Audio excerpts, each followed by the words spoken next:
Bonjour à toutes et à tous, j'espère que vous allez bien. On se retrouve aujourd'hui chez moi pour une nouvelle vidéo qui va vous parler de l'informatique quantique. Je vais essayer de vous expliquer le concept, je vais vous donner des sources pour pouvoir savoir comment ça fonctionne un peu plus techniquement si vous voulez creuser, mais aussi et surtout vous expliquer pourquoi on en parle autant depuis pas longtemps, parce que c'est vrai qu'il y a eu une news qui a remonté tout ça à la surface, et surtout beaucoup de gens qui se demandent si ça peut être un risque pour la blockchain, et c'est ça qui nous intéresse, mais aussi tout plein d'autres domaines comme l'armement, la sécurité, la finance, etc., etc. À la fin de cette vidéo, je vous mets également 2 petites minutes, mon petit débrief et ma question à l'organisateur de la Paris Blockchain Summit 2, qui est un événement que j'ai fait il y a quelques semaines sur Paris. On commence tout de suite. Alors, je vais essayer de vous expliquer comment ça fonctionne, quel est le concept de l'informatique quantique, avant d'essayer de vous expliquer comment ça fonctionne. Et surtout, pourquoi ça peut changer les ordres de grandeur qu'on connaît aujourd'hui, la sécurité, mais tout l'environnement informatique, on va dire, et les méthodes de transmission et de communication aujourd'hui. Ce qu'il faut comprendre, c'est qu'un ordinateur quantique, déjà, il ne faut pas l'imaginer comme un ordinateur, d'accord? C'est pas une simple machine avec des transistors qui vont répondre par des 1 et par des 0. L'ordinateur quantique, c'est carrément un autre concept, une autre façon de fonctionner avec des autres matériaux et d'autres conditions. Par contre, ça pourrait, quand ce sera totalement maîtrisé, permettre de faire des calculs que les ordinateurs traditionnels mettraient des années et des années à faire en quelques secondes. C'est d'ailleurs ça qu'on appelle la suprématie quantique. Quand on arrive à faire un calcul avec un ordinateur quantique qui nous aurait fallu des milliers et des milliers d'années à faire avec le meilleur ordinateur actuellement connu. C'est ça qu'on appelle, et c'est ça qui se cache derrière le mot suprématie quantique. Ce qu'il faut comprendre là-dessus, c'est comment un ordinateur quantique pourrait faire des calculs qu'on connaît déjà, mais beaucoup plus vite. Eh bien, ce qu'il faut comprendre, c'est que ça repense carrément le concept du calcul. Je vais essayer de vous donner 2 images pour vous expliquer le concept et vous expliquer comment un ordinateur quantique peut énormément performer par rapport à un ordinateur traditionnel. Imaginez quelqu'un qui veut faire des pâtes à la bolognaise. Ouais, je sais, celle-là, vous l'avez pas vu venir. Eh bien, imaginez que cette personne, elle prenne de l'eau, elle la fasse bouillir. Quand l'eau est enfin à ébullition, on met les pâtes à l'intérieur. Quand les pâtes sont enfin cuites, 10 minutes après, on sort les pâtes dans un bol. On sort ensuite une tomate du frigo. On coupe la tomate. On l'écrase avec de la viande. Quand la tomate et la viande sont écrasées ensemble, on fait cuire la tomate et la viande ensemble. Et dès que la tomate et la viande sont cuites, là on mélange le tout. On a terminé, on a des pâtes à la bolognaise et le processus a pris 15 minutes, par exemple. Eh bien, imaginez que l'informatique quantique, l'ordinateur quantique, lui, s'il devait réaliser la même opération, l'ordinateur quantique, lui, il mettrait l'eau à bouillir, il mettrait les pâtes dedans pendant que l'eau est en train de bouillir, en même temps, il prendrait la tomate dans le frigo, il serait en train de la couper pendant qu'il fait cuire la viande, il essayerait toutes les différentes températures de cuisson pour la viande, il essayerait toutes les différentes température de pâte, et si on lui dit ton objectif à toi c'est d'avoir telle température, telle cuisson à la fin, et bien là où l'ordinateur traditionnel a essayé de se rapprocher le plus possible des conditions en respectant étape par étape les unes après les autres pour avoir les pâtes à la bolognaise parfaites, l'ordinateur quantique lui, il a parallélisé les opérations, il a tout fait en même temps, il a tout essayé, au même moment il a pu essayer toutes les températures de l'eau, toutes les températures de cuisson de la viande, et quand il a trouvé la combinaison parfaite, pouf, il assemble le tout. Ce que je veux vous dire, c'est que c'est vraiment sa capacité, c'est de paralléliser en même temps et d'essayer plein de combinaisons en même temps. Alors que l'ordinateur traditionnel, lui, il est idiot dans le sens où il va essayer toutes les combinaisons une à une. On va essayer ça, ça marche pas. On va réessayer comme ça marche pas, en changeant un paramètre à chaque fois. L'ordinateur quantique, lui, il peut tout essayer. Là où l'ordinateur normal, c'est un interrupteur qui est on-off, 0 ou 1, l'interrupteur quantique, lui, c'est un curseur. Il peut être à 0,01, 0,02, 0,03, 0,04. Vous voyez, il a infiniment plus de possibilités. Je vais donner une toute dernière image. Imaginez que vous avez un mot de passe Facebook. Un mot de passe, peu importe de là où il vient. Un ordinateur va essayer de le brute forcer, c'est-à-dire qu'il va essayer de le trouver. Il va essayer toutes les combinaisons possibles. Imaginez que ce calcul complexe pour l'ordinateur, imaginez que c'est un labyrinthe. L'ordinateur traditionnel, lui, il rentre dans le labyrinthe, il marche. D'un coup, il voit une intersection, soit il continue tout droit, soit il tourne, et donc il va tourner. Il va essayer d'aller au bout du chemin. Quand il voit une autre intersection, il retourne. Et s'il voit que ça n'a pas marché, il fait demi-tour, il revient au début et il reprend le labyrinthe. Sauf qu'au lieu de faire 2 fois le même tourner à droite, eh bien la deuxième fois, il va essayer de tourner à gauche. S'il peut toujours pas trouver la sortie du labyrinthe, il revient au début et il recommence un nouveau chemin. Jusqu'à ce qu'il les ait tous essayés et qu'il ait trouvé le chemin pour aller de l'autre côté. Eh bien l'ordinateur quantique, lui, il faut imaginer qu'il avance. Dès qu'il y a une intersection, il se dédouble. Et il y a une partie qui continue tout droit, une partie qui part à droite. Et à chaque intersection, il va pouvoir se dédoubler. Ce qui veut dire qu'il y ait 25, 50 ou 100 possibilités différentes dans le labyrinthe, l'ordinateur quantique va tout essayer en même temps. Et donc à la fin de l'opération, il aura trouvé le meilleur moyen d'aller directement à la sortie. Alors que l'ordinateur normal, lui, il y a peut-être encore 5 ou 10 ans pour essayer toutes les combinaisons possibles. Voilà, c'est la première fois que j'essaye de vulgariser un concept sans vous expliquer techniquement comment ça fonctionne. En réalité, c'est quelque chose d'incroyable. C'est-à-dire qu'on n'est même plus dans de l'informatique traditionnelle comme on le connaît. On est dans des matériaux supraconducteurs, des matériaux qui doivent être à une certaine température négative, de la chimie en même temps. C'est quelque chose de vraiment parfait. Il faut vraiment que le processeur quantique soit dans des conditions très complexe à réunir pour pouvoir lui permettre de faire des calculs. Et encore, si je vous dis de faire un calcul, vous allez télécharger un logiciel sur votre ordinateur qui va faire des calculs. Sur l'ordinateur quantique, il n'y a pas de logiciel, on ne peut pas installer un Windows, c'est pas un ordinateur comme vous l'imaginez. Du coup, il va falloir créer les logiciels aussi. C'est pour ça que ça prend autant de temps et c'est pour ça que c'est aussi complexe. C'est carrément une nouvelle façon de faire, une nouvelle façon de penser l'informatique. Alors maintenant que vous avez compris le concept de l'informatique quantique, pourquoi c'est si dangereux? Pourquoi dès qu'on l'a trouvé? Alors c'est génial, ça nous permettrait de faire des calculs beaucoup plus vite. Pourquoi on en parle autant? Déjà, il faut le savoir, je vous donne juste un exemple de la vie traditionnelle pour vous expliquer à quel point l'informatique est importante. Pour créer des vaccins, on fait des mélanges avec des molécules, avec de la matière, jusqu'à trouver un moyen de tuer au mieux le virus, par exemple. C'est le concept du vaccin. Eh bien, il y a des ordinateurs qui testent toutes les combinaisons physiques possibles toute la journée jusqu'à trouver celle qui marche le mieux. Et il y a des ordinateurs qui font ça depuis des années, et c'est comme ça qu'on a trouvé des vaccins pour énormément de maladies, par exemple. Eh bien, imaginez un ordinateur qui peut tester 1 milliard, voire je ne sais même pas vous dire quel chiffre, quel ordre de grandeur, il peut tester toutes les combinaisons possibles d'un coup au même moment. On trouverait d'un coup énormément de solutions, on aurait des médicaments énormément plus perspicaces. Alors maintenant que j'ai réussi à vous donner un exemple pour vous expliquer en quoi, on va dire, trouver le chemin le plus rapide pour sortir du labyrinthe ou quelle est la meilleure façon de cuire vos pâtes à la bolognaise, comment le fait d'être capable de faire ces calculs complexes, ça peut aider l'humanité, grâce par exemple au vaccin. Pourquoi on se pose des questions sur la blockchain et plus globalement la sécurité? Eh bien la sécurité repose sur la complexité à trouver le mot de passe.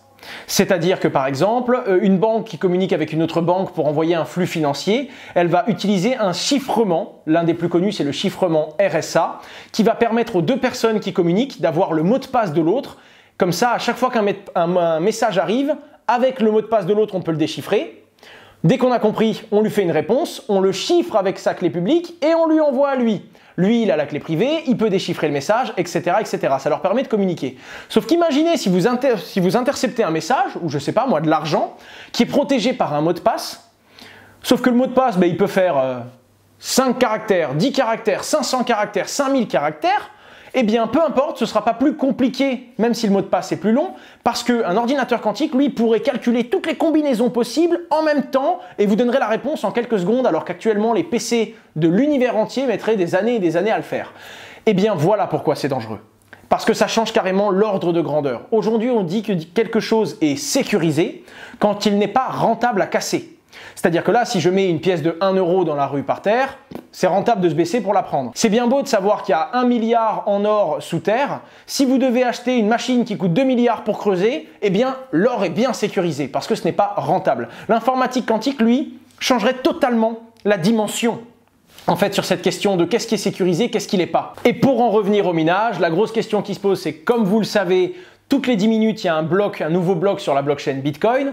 Tous les mineurs de Bitcoin de la planète vont essayer toutes les combinaisons possibles jusqu'à ce qu'il y en ait un chanceux qui trouve un mot de passe, d'accord?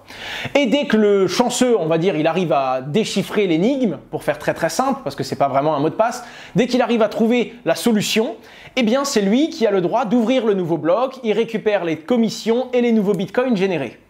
Généralement, il partage ça avec d'autres mineurs qui sont sur sa pool. Mais c'est comme ça que ça fonctionne. Et c'est pour ça qu'on dit que c'est sécurisé. Car aujourd'hui, le seul moyen, on va dire, de corrompre et d'abuser de la blockchain Bitcoin, ça va être de maîtriser plus de la moitié de la puissance en circulation. Parce que ça veut dire que vous allez pouvoir presque à coup sûr facilement créer et sécuriser les 3-4 prochains blocs, alors qu'actuellement c'est impossible. Actuellement, même si Google, Facebook et Twitter se réunissaient, ils n'auraient même pas une toute petite partie de la puissance sur le réseau Bitcoin. Et c'est pour ça qu'on dit que le réseau Bitcoin est l'un des plus sécurisés au monde. C'est parce qu'il n'y a personne, pas même un gouvernement, pas même un État qui a suffisamment de puissance pour pouvoir le corrompre. Imaginez si une seule personne dans sa chambre pouvait avoir un petit ordinateur, là on en est très loin, et c'est l'interview qui arrive après qui va vous l'expliquer. Eh bien, imaginez si cette personne à elle seule, elle pouvait être sûre et certaine de vérifier tous les 500 prochains blocs Bitcoin.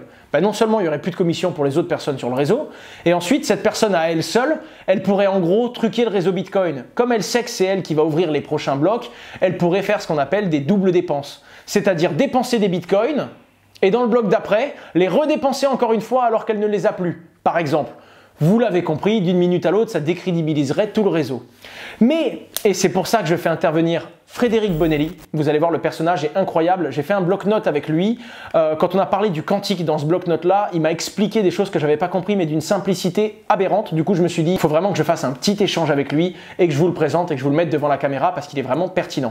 En plus de ça, il a écrit le livre The Crypto MBA. Je pense que vous le connaissez déjà si vous me suivez sur mes réseaux, j'en parle beaucoup. Vraiment très intéressant également. D'ailleurs, je vous le mets dans la description, il y aura peut-être une réduction dessus. Je vais dire, écoute Frédéric, t'es passé dans la vidéo, tu peux peut-être faire un geste pour la communauté. Mais quoi qu'il en soit, je vais lui poser mes quelques questions sur est-ce que ça peut vraiment un jour ou l'autre mettre en danger la blockchain? Et surtout, qu'est-ce qui s'est passé? Parce qu'on a entendu une annonce, Google, la NASA, IBM qui dit qu'en fait Google s'est trompé. Bref, on a eu plein de choses, vous l'avez vu dans tous les médias crypto. Réellement, qu'est-ce qui s'est passé? Bonjour Fred, merci beaucoup d'avoir trouvé quelques minutes pour me répondre. Comment tu vas? Bonjour Owen. Bien, merci. Et toi?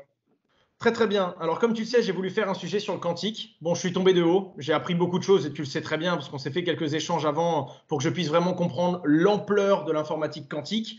Le but, c'est pas de reposer toutes les bases dans cette vidéo, surtout qu'il y en a des très bonnes qui sont sorties il n'y a pas longtemps, que je recommande et qui sont en description.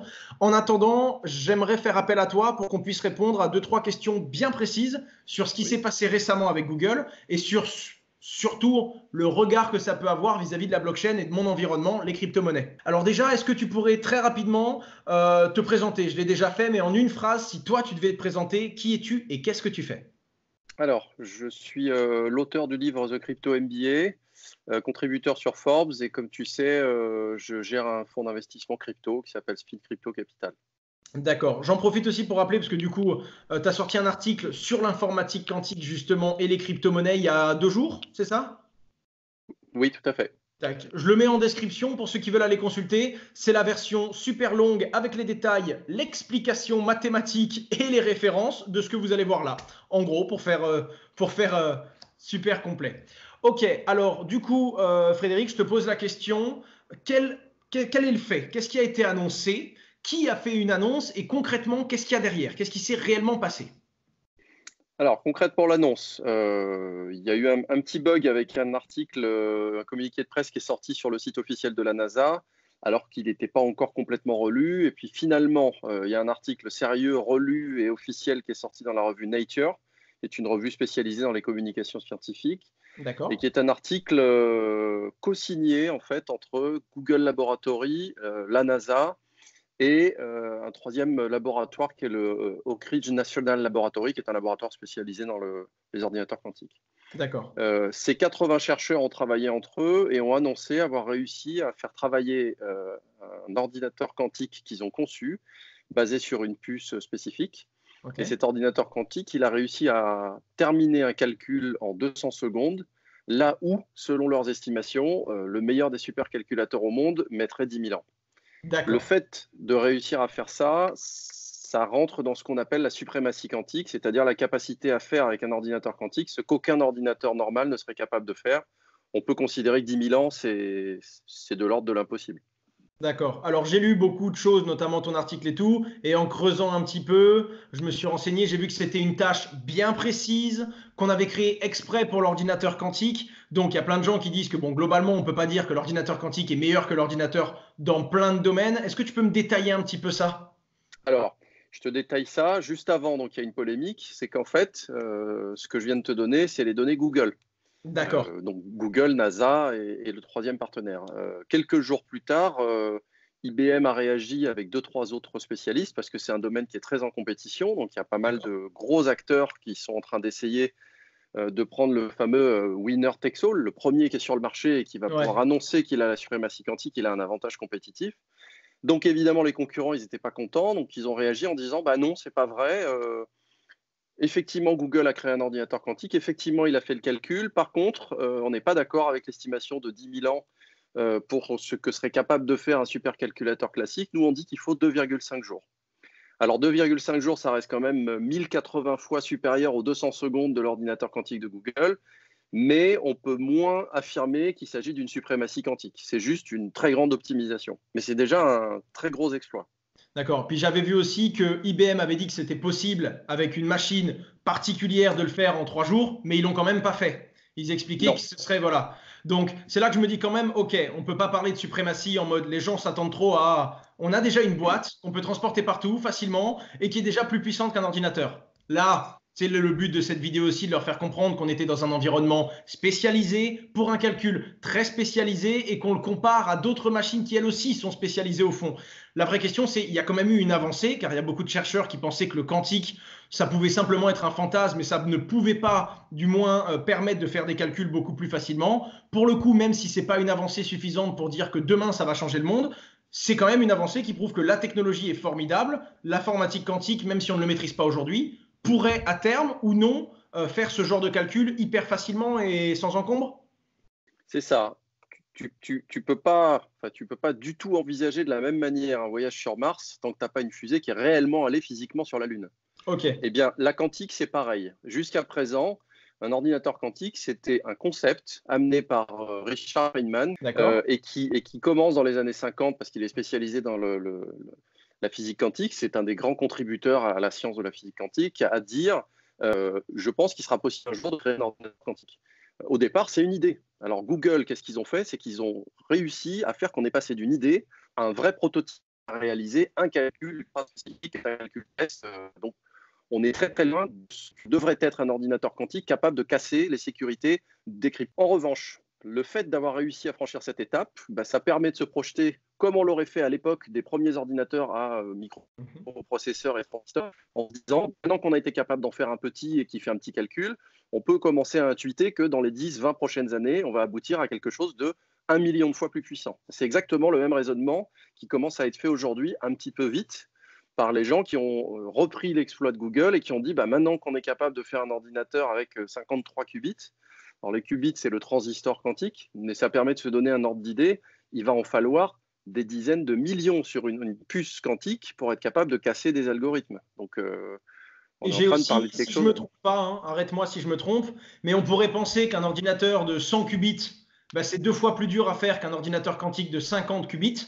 Et en fait, non. Je me suis rendu compte que chaque qubit en plus, c'était exponentiellement plus compliqué de maintenir toute l'infrastructure quantique. Donc, en gros, un ordinateur à 1000 qubits, ce n'est pas simplement 20 fois plus dur à faire qu'un ordinateur à 50 qubits. On est d'accord. C'est exactement ça. Plus tu vas rajouter de qubits, plus la difficulté va croître, mais de manière exponentielle. Donc, c'est beaucoup plus compliqué qu'avec les microprocesseurs classiques, sur lesquels tu pouvais dire, à partir du moment où j'ai une chaîne d'industrialisation des transistors qui est capable de fabriquer cette chaîne, je vais les cumuler par millions, et puis c'est comme ça que je vais démultiplier ma puissance de calcul.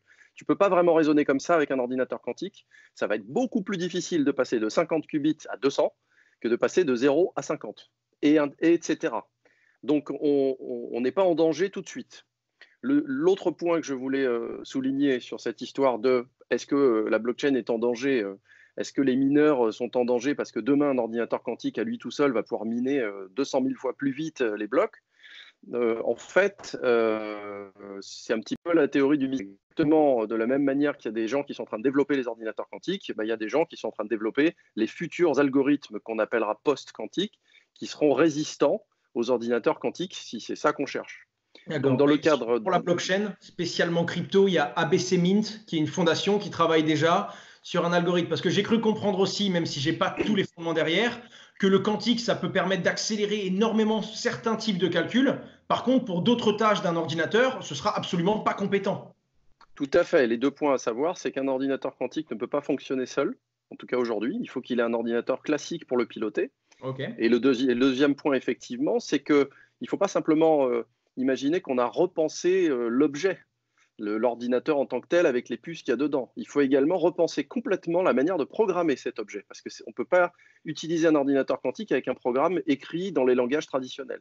Donc il a fallu penser une nouvelle façon de programmer, des nouveaux langages, et en fait on est au tout début. Il n'y a que quelques super spécialistes pour le moment qui ont été capables de créer ou de proposer des algorithmes quantiques qui fonctionnent sur un ordinateur quantique de manière efficace. Le plus connu, c'est Peter Shor, qui a créé l'algorithme de Shor. Et c'est ce fameux algorithme aujourd'hui qui est cité dans tous les articles que tu verras, parce qu'il est capable de casser les clés de chiffrement. Encore une fois, dans la théorie, avec un ordinateur quantique suffisamment puissant, mais mathématiquement, ça fonctionne. Ok, bah écoute, un dernier point, parce qu'on en avait parlé tous les deux aussi, c'est bien, je l'avais abordé, tu me l'avais validé, même si quelqu'un arrivait à maîtriser l'informatique quantique tout seul dans son coin, même si ce gars avait pour idée simple et brute de se faire de l'argent, quitte à tout détruire le système de sécurité actuel de la planète. Parce que ce soit les chiffrements de la sécurité des armements nucléaires, que ce soit la sécurité bancaire, que ce soit la blockchain, que ce soit tous les gros systèmes de sécurité, aujourd'hui sont basés donc sur le chiffrement, sur des mots de passe en gros qu'on peut déchiffrer pour accéder au contenu. Mais du coup, ce serait même pas le plus rentable, la blockchain, étant donné que c'est une goutte d'eau dans toute la richesse et tout le pouvoir qu'on peut obtenir avec une telle technologie. En fait, c'est exactement ça. Le jour où une nation est capable de mettre sur la table un ordinateur vraiment puissant, les portes que ça lui ouvre, que ce soit pour la conception des molécules parfaites de n'importe quel matériau, la meilleure cellule photovoltaïque, le meilleur médicament, évidemment la meilleure arme, parce que ça va aussi servir à ça, on comprend bien que évidemment l'accès aussi par le chiffrement à toutes les communications militaires, au code nucléaire des petits concurrents. Évidemment, la blockchain là-dedans, c'est sans doute pas le premier sujet sur lequel ils vont se concentrer. Donc oui, la blockchain sera peut-être cassée un jour. Probablement que non, parce qu'entre-temps, elle aura la capacité de réagir avec des algorithmes spécifiques qui seront résistants. Mais même si c'était le cas, je pense que celui qui demain détient un ordinateur quantique puissant entre les mains va faire autre chose que tout de suite s'attaquer à la blockchain. D'ailleurs, depuis que ce n'est plus un fantasme et qu'il y a eu une première application, qu'on sait que même si on en est très loin, ça va venir et c'est plus juste un théorème mathématique, il a été appliqué et il fonctionne. Maintenant, je présume que c'est absolument pas pour éviter qu'on casse la blockchain Bitcoin, que les États-Unis, que l'Europe ont monté une cellule quantique et que la Chine a mis 10 milliards, selon ton article, de budget sur des algorithmes et le développement quantique. C'est surtout pour se protéger, soit pour l'obtenir avant les autres, soit pour créer déjà un bouclier anti-quantique.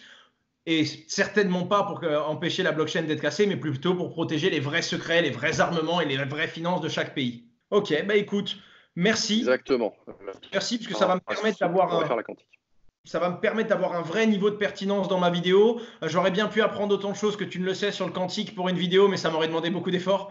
Donc le mieux, c'était d'avoir un petit condensé. Je vais parler de ton livre, encore une fois, totalement en anglais sur la crypto-monnaie, mais il se lit assez bien et pour le coup, c'est une très bonne base. Mais je vais aussi me permettre de parler un petit peu de ce que tu fais à côté à la fin de ma vidéo. Frédéric, merci beaucoup, c'est super. Et puis la prochaine fois que j'ai un sujet très complexe que je ne maîtrise pas, peut-être que tu le maîtriseras et qu'on te reverra une fois de plus sur la chaîne. Merci à toi. Avec plaisir.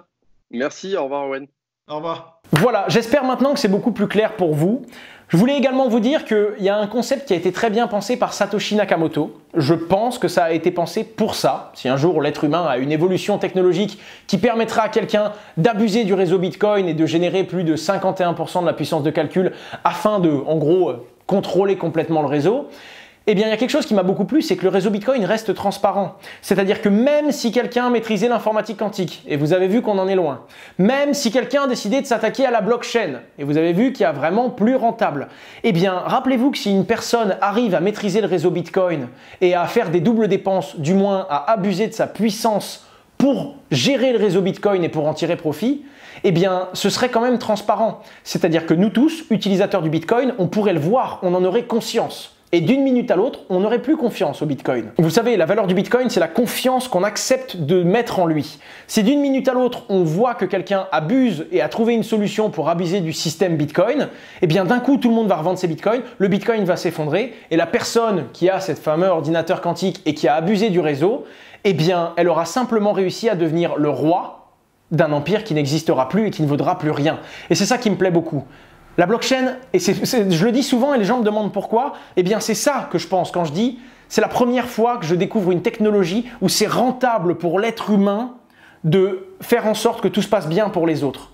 Car même s'il y a une nouvelle technologie qu'on n'a même pas encore imaginée, qu'on ne maîtrise pas encore, même si demain on découvre, je ne sais pas, des nouvelles solutions qui permettraient de remplacer la technologie ou de l'améliorer, eh bien il y aurait toujours un angle sous lequel quelqu'un qui arrive à maîtriser et à prendre l'ascendant sur les autres, un requin qui voudrait se remplir les poches, eh bien ce serait même pas profitable économiquement pour lui d'abuser du réseau. Et ce serait même dans son intérêt de rester en dessous des 50%, parce qu'à ce moment-là, il continuerait à prendre la moitié des récompenses du réseau, mais cette personne aurait compris que si elle arrive à plus de 51, elle va décrédibiliser tout l'environnement et la crypto-monnaie va s'effondrer, tout simplement. Et c'est ça qui est énorme. Même si un jour on arrive techniquement à, eh bien ce ne serait pas rentable pour quelqu'un de casser tout ça. Et ça n'existe pas ailleurs. En tout cas, du peu de recul que j'ai, dans la vie, j'ai jamais trouvé de technologie, et c'est l'une des de technologies qui était basée sur les mêmes valeurs. Et c'est ça qui m'a vraiment touché, car pour la première fois, on s'éloigne énormément de l'être humain, on est dans la technologie, tout va de plus en plus vite, l'industrialisation, Internet, la blockchain aujourd'hui, et pour une fois, on en revient à des vraies valeurs humaines qui sont derrière et qui perdent pas le nord.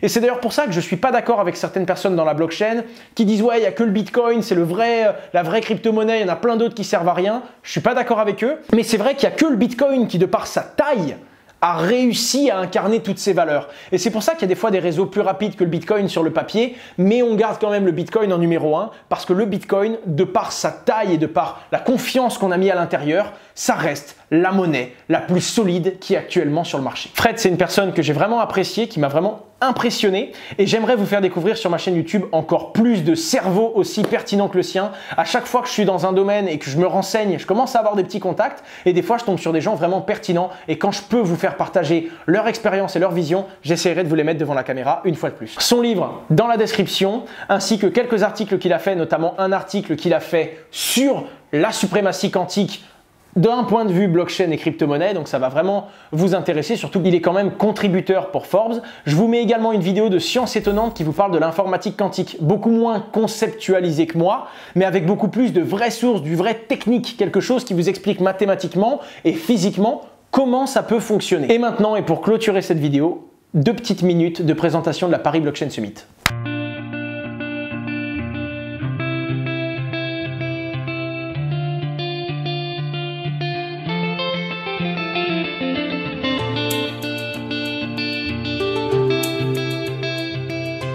Bonjour à toutes et à tous, j'espère que vous allez bien. Je viens de vous montrer 2-3 images de la Paris Blockchain Summit, la 2e édition.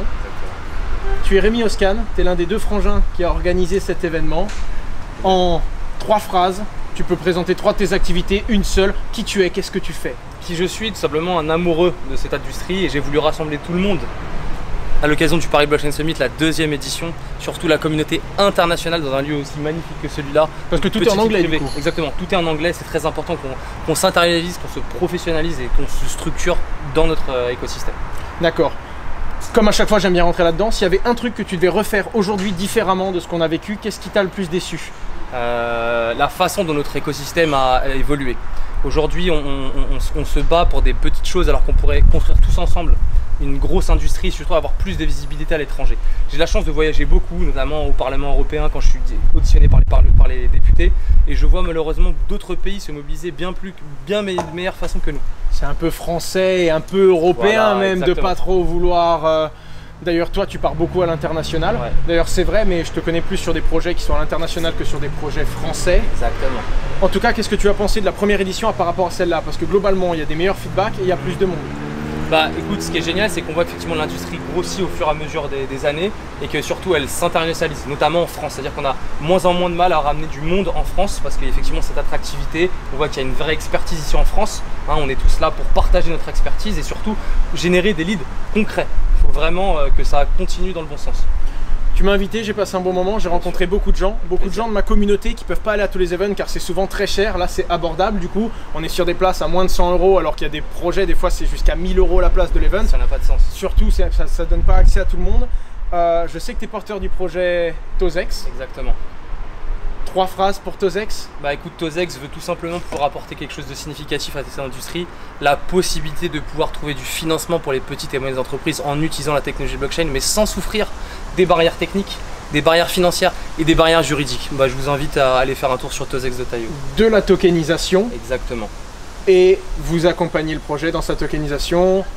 dans toute l'étape, techniquement, mais aussi… Exactement, ça signifie qu'en fait on veut pouvoir permettre à tout un chacun en utilisant cette plateforme de pouvoir utiliser une librairie de smart contracts à travers laquelle vous allez pouvoir choisir ce que vous souhaitez faire à travers la création de cet actif. C'est juste pour tokeniser un secteur bien particulier, comme le secteur immobilier, ou est-ce que c'est la création d'un actif pour pouvoir se financer dans le cadre d'une ICO, d'une STO, ou bien de ce que nous on a appelé le Believers Reward Offering, qui est un nouveau moyen de financement que nous avons créé nous-mêmes. Et donc c'est un peu du cas par cas aussi? Exactement, exactement, parce que chaque projet étant unique, on doit pouvoir s'adapter à la réalité du business. J'en parlerai peut-être un jour. En attendant, le lien est dans la description et c'est à vous de vous faire votre propre idée. Merci pour cet événement. Merci à toi, à bientôt. Je te vois à bientôt. Ouais.